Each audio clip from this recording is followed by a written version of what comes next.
আসসালামু আলাইকুম। কিরকম আছেন আমার ভালোবাসার মানুষরা? আশা করি ভালো আছেন। আমিও ভালো আছি আলহামদুলিল্লাহ। আমাদের এখানে সারা রাত ধরে বৃষ্টি এবং সকাল থেকেও বৃষ্টি এবং সারাদিন বৃষ্টি চলবে। পড়তেই থাকবে। তো বৃষ্টির দিন সবার ঘরে অবশ্যই গরম গরম খিচুড়ি রান্না হবে। আমাদেরও ঘরেও আমি একটা রান্নার জন্য প্রিপারেশন নিচ্ছি। দেখি কি রান্না করা যায়। এই দেখেন এই দেখেন আমাদের এখানে টিপ টিপ বৃষ্টি পড়তেছে। এতক্ষণ কিন্তু অনেক অনেক জোরে জোরে বৃষ্টি পড়ছে, এখন আস্তে আস্তে বৃষ্টি পড়তেছে। একটু পর পর খালি জোরে জোরে বৃষ্টি পড়ে। আসেন দেখাই। এখানে রান্না করা নিয়ে জন্য নিয়েছি গরুর গোস্ত আনা হয়েছে, বাজার থেকে আনলাম। এই দেখেন বলতে না বলতে আমাদের এখানে কত জোরে জোরে বৃষ্টি পড়তেছে, দেখছেন? একটু পর পরই জোরে জোরে বৃষ্টি পড়তেছে। আর এখানে এখানে গরুর গোস্ত নিলাম আমি, আবারও আসলাম। আর পেঁয়াজ কেটে নিয়েছি। আর এখানে আমি মশলা করে নিয়েছি রসুন, আদা এবং জিরা, থালকুটা, এলাচ সব দিয়ে শুকনো মরিচ নিয়ে নিচ্ছি। ঠিক আছে, আমি এখন রান্না করবো এটা। আর সাথে তো অবশ্যই থাকবে গরম গরম খিচুড়ি, তো অবশ্যই থাকবে। আমি এখানে পেঁয়াজ দিয়ে দিলাম। আর এখানে সব রকমের মশলাটি দিয়ে দিলাম। আর এখানে স্বাদ মতো লবণ আছে, হলুদের গুঁড়ো, মরিচের গুঁড়ো। তরকারিটা আমি একটু ঝাল ঝাল করবো, সাথে আমি আলু দিব তো, ঝাল ঝালের জন্য এত ঝাল দিছি। আর তেল দিব, অল্প করে তেল দিব, যে এখানে মাংসের মধ্যে অনেক তেল আছে, তার জন্য আমি অল্প তেল দিব।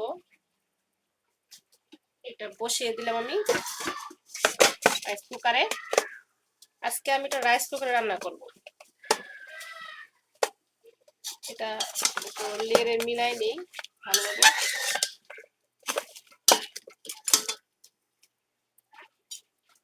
এটা আমি ঢেকে দিলাম।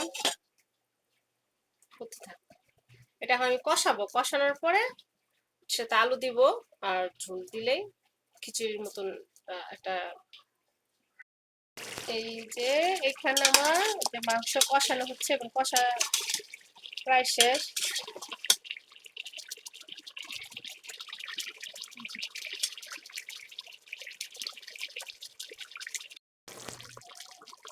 এই যে এখানে রসুন দিয়ে দিলাম 5টি। আপনারা জানি না রসুন খান নাকি, আমরা সবসময় রসুন খাই গোস্তের মধ্যে। এই যে আলু কেটে দিলাম, বড় বড় করে কয়েকটা আলু কেটে দিলাম। খিচুড়ির সাথে আলু দিয়ে ঝোল করলে খুব ভালো লাগে। তরকারিটা একটু ঝোল ঝোল ঘন ঘন হবে আলু দিয়ে রান্না করলে। আমি যে বড় বড় করে আলু করে কেটে দিলাম। এখানে আমি আলুটা কষাই নিব, নেওয়ার পরে তারপর একটু ঝোল দিব। আমি যে এখানে একটা মুগ ডাল ভেজে নিতেছি। এই যে এখানে তরকারিটা ওখানে হচ্ছে, আর এখানে মুগ ডাল ভেজে নিতেছি। আপনার ভাইয়া এসে করবে অফিস টাইম, লাঞ্চ টাইমে খেতে তাড়াতাড়ি করে রান্না করতেছি। রাইস কুকারে ওটা বসাই দিছি, আর এখানে চুলাতে আমি এটা ভেজে নিতেছি। মুগ ডাল সাথে আবার মসুর ডাল দিব, বেশি করে ডাল দিয়ে রান্না করবো, কোনো চাল দিয়ে খিচুড়ি।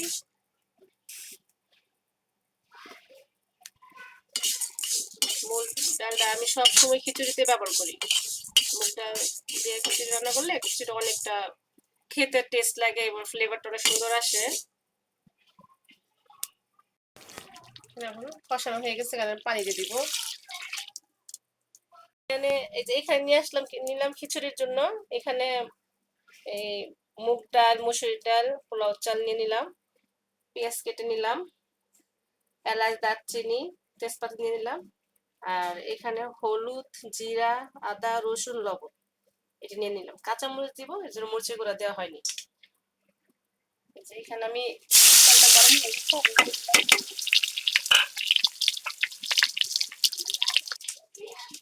এখানে আমি পানি গরম দিয়ে রাখলাম।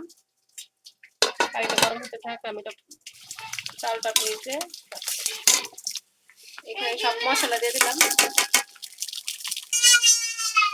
এখানে আমি চাউলটা দিয়ে দিতেছি, যে এখানে চাউলটা দিয়ে দিব।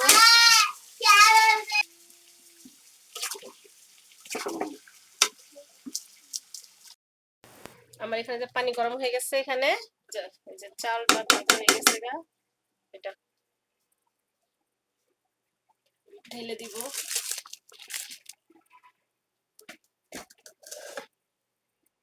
এখানে পানির মধ্যে দিয়ে দিচ্ছি চাউলটি,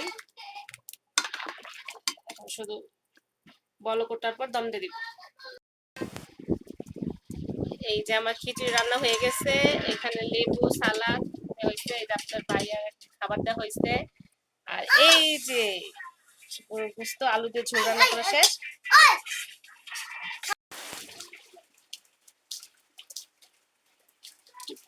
বৃষ্টি, এই যে টিপ টিপ বৃষ্টি পড়তেছে, দেখছো?